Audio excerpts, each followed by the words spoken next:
Hi, I'm Maggie. Thank you for stopping by Crafts the Charm today. I'm so glad you're here. Today's project is going to be a little bit different from other projects that I've done on this channel. I always like to learn new things and do new things, and one thing that I've wanted to learn for a long time is how to add some electronics to some of my projects. I think Halloween is a really good time for adding electronics to your projects because you can get some really fun behaviors with electronics. Now, I can think of ways to do this without any electronics at all, so please don't be scared away. Please come along on this journey. Maybe this is something that you would like to learn to do as well if you've never done it before. And if you have, please come along. I'm just a beginner. Tell me everything you see that I'm doing wrong. Let's go have some fun. The first thing I want to say is I put chapters in, so you can completely skip the circuit design and programming part of this, and you can completely skip the creation of the circuit part of this if you want to. I don't focus on any of that in this video, but I do show it in case you're curious. And if you have questions about it, I can point you to some other resources that talk about it in great detail. Circuit design is not something that I have ever learned formally. And if you think that it's something that you might want to learn, like I'm trying to learn it, I do recommend this Arduino kit, which I'll include a link to in the description. I walked through the tutorials in this book, and that gave me enough knowledge to create this circuit basically on my own. I also want to say that you don't have to invent your own projects. There's tons of projects out on the internet, and you can probably find something really cool that you might like to make. The process that I followed is I first used this free resource on the internet, this free website called Tinkercad. And this allows me to drag components out and then connect them, and then most importantly, simulate them operating.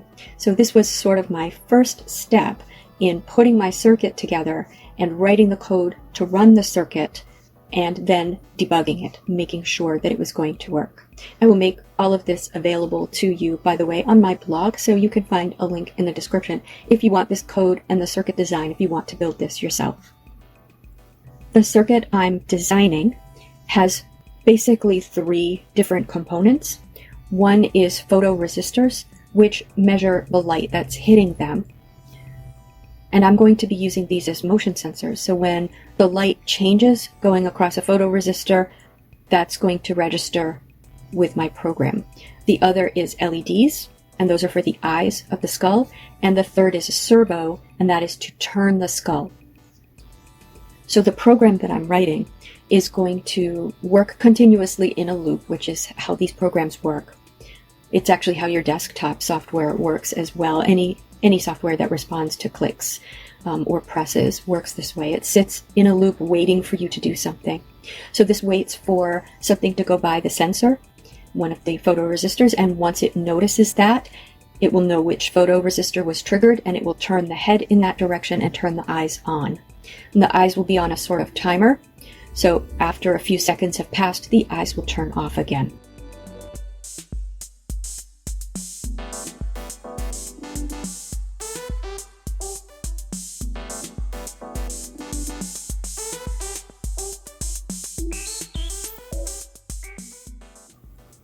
I then took that design to the real world and I built the circuit myself. So this is the Arduino on the right and a breadboard on the left, which is a way to sort of temporarily construct a circuit without doing any soldering. And I did no soldering for this project.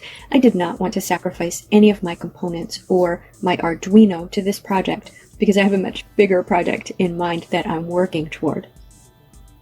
So with the breadboard, you basically just plug the components in. They all have little wires, which you plug into the breadboard, and when you attach the electricity to the breadboard, then the components hopefully will work. So I did just put this together according to the diagram that I created in Tinkercad. I then plugged it into my computer. And I took the program that I wrote in Tinkercad and I put it into the Arduino IDE. IDE stands for Integrated Development Environment. And this is a place where you can create Arduino code and then upload it to your Arduino and watch it work or not work and debug it. So I did have to do more debugging once the program was operating on the Arduino in the real world. Once I had figured out a way to make it run in the real world, I then put it into my build. I am going to use mostly Dollar Tree items to create this project. So I have this cardboard box, which is decorated like a book, which I got at the Dollar Tree. I also got this crystal ball from the Dollar Tree. This is just a plastic ball, but I like it because it has a sort of a coating on it which obscures what's inside.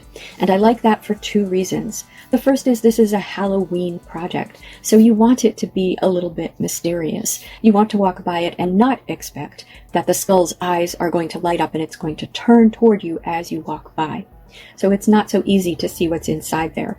But the other reason is more practical, and that's that probably what's inside is not going to look perfect, and so it will be harder to see what's inside if there are any little pieces of the build that really you shouldn't see that might still be a little bit visible. I'm going to use just the skull of this really very nice posable skeleton. Now you can probably find a suitable skull at the Dollar Tree, especially if you're not going to be doing the electronics part of this. But I'm going to use this skull, so you're going to see instructions for building this with this particular skull. I'm also going to use some creepy cloth, which I bought at the Dollar Tree, to again further obscure some of those mechanical pieces which are going to be inside the crystal ball. I'm also going to use this metal ribbon from the Dollar Tree. You can get this in the floral section, and I'm going to use that as the base of the crystal ball. Now what I have right now is all of my components stuck into the breadboard, and that's not going to work. I need the LEDs to be in the skeleton's eyes, and I need the photoresistors to be in the book. So what I need to do is wire those components so that they're off of the breadboard. And the way I'm going to do that is with these jumper wires, which will stick right into the breadboard, and also alligator clips, which are a temporary way to connect components by clipping them together. I'm also going to use some insulated wire and electrical tape. So what I do is wrap the wire around the ends of the LEDs and tape it with electrical tape. An LED has a positive side and a negative side. The positive side is the longer side. It's important that you keep those separate. They should not touch. I had to do that because the alligator clips were too large to fit inside the skull. If you're using a larger skull, you might be able to get away with the alligator clips and not use the electrical tape. I then drilled a lot of holes for all of this wiring. So I drilled 3 holes in the book, one in the front, inside one of the letters, and one on each side. Now I'm going to say, if I were doing this project as a permanent build, I would create my own book. I would make it look old and worn and leathery, but I think this book is really cute and it works fine for me for this project, and of course it was very inexpensive. So I'm going to put my photoresistors, one in each of those holes. And I'm going to drill holes in the eye sockets of the skull, exactly the right size for the LEDs, so I can just put them in and they'll stay in place. But if your hole is a little too big, you could always glue it in place with some hot glue. I'm going to use a Sharpie to just fill in where I had drilled that, because you can see the white plastic underneath, but the eyes themselves are shaded black. And the final hole that I'm going to drill is a little bit larger. It's a 3/4 inch hole, and I'm drilling that in the top of the book because that's where I'm going to put the wiring through. Now the skull itself, if it sits right on top of the book, that's going to be too low inside the crystal ball. So I'm going to use this heavy cardboard tube, which I also got from the Dollar Tree. It had some ribbon wrapped around it. And I'm going to begin by painting this cardboard tube with some black acrylic paint. And then once it's dry, I decided that I would only be using about 2 inches of it. So I cut that with my little miter box and saw.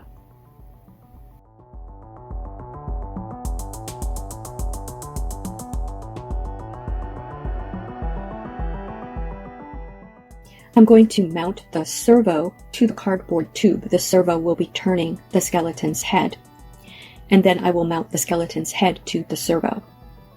Because the tube is just a little too wide for me to mount my servo in it, I'm going to use one tumbling tower block, and I'm going to glue that inside the tube with some wood glue and some hot glue to hold it in place while the wood glue dries. And then I'm going to attach with a screw the servo to the top of that tube. Before I attach the skeleton, though, I want to make sure that I have the tube in the correct orientation. So I'm going to put everything in the box, put the tube on top, and then set off each of the photoresistors and make sure that the servo is turning in the correct direction. What I found was it was not turning in the correct direction, and the best way for me to fix that was to actually move that little piece that's on top of the servo. That's called a horn, I believe. I moved that so it was pointing in the correct direction, and then I marked the back of the tube, and then I could put everything together and I would know how to mount the tube on the box. To attach the skeleton to that horn on the top of the servo, because it has some holes in it, I drilled 2 holes in the bottom of the skull, and then I put a little florist's wire through the holes in the skull and then through the holes in the horn on the servo and twisted it, and that held the skull on to the servo quite well. I then taped the photoresistors with electrical tape into the box in the correct locations, put everything into the box, all of the wiring, the breadboard, and the Arduino, and fed the wires up through the tube, glued the tube down to the box with some hot glue. And then when I put the crystal ball on top, it was just a little bit too short. It rested on top of the skeleton's head. I did not want to try to adjust the height of the tube because it was exactly the height of that tumbling tower block. So I'm going to raise the crystal ball up, and I was going to put the metal ribbon around the bottom anyway. It is actually a little bit taller than that threading at the bottom of the crystal ball. So I just hot glued that around the bottom and then used a little bit of silver wire to secure it together where the seam met, just to make it nice and secure. And that is the perfect height. That just little extra, maybe 3/4 of an inch at the bottom was the perfect height for it to be off the top of the skull.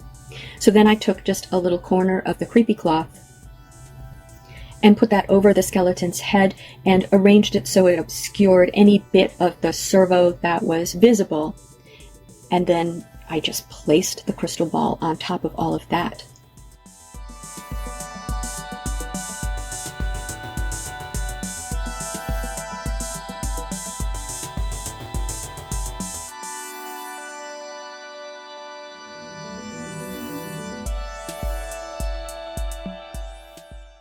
Now, I think if you want to do this without the turning and without all of the wiring, without even the Arduino, if you want to do a skeleton with LED lights, that's quite doable. In another video, I put an LED light inside a piece of fake dynamite. That was for my Big Thunder Mountain Railroad tree. And you can do that with an LED and a button battery, and just basically tape the LED to the button battery. They'll be permanently on if you do that. I would wire it, I guess, a little bit longer and put the button batteries in the box or down in the tube. Or you can buy a little on-off switch, put the button battery in the on-off switch, and wire that to the LEDs. And you can do that without solder. I will link that video here so you can see how I did that for the fake piece of dynamite. I did it both ways, so you can see directly attaching it to the battery or attaching it with the little on-off switch. And so here is the final build. I'm playing with it at night, and it does not pick up motion as well at night. It really does need some bright light to pick up motion from a distance.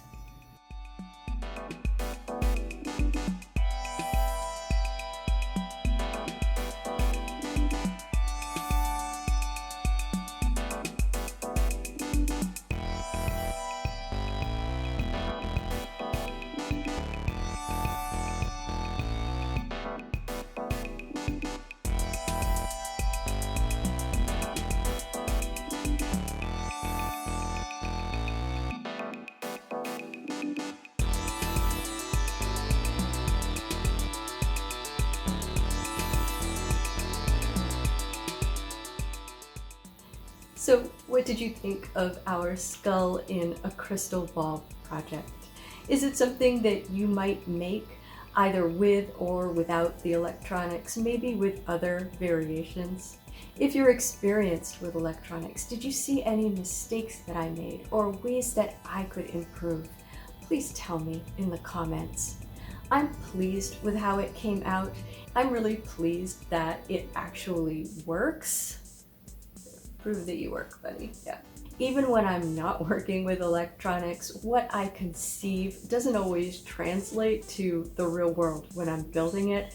I usually run into difficulties. So I was very happy that I was able to make something that worked even in the limited way that this is actually working. If you liked this video, please give it a thumbs up. And if you enjoyed this sort of content, please subscribe to Crafts the Charm. Thank you for spending time with me today. Take care.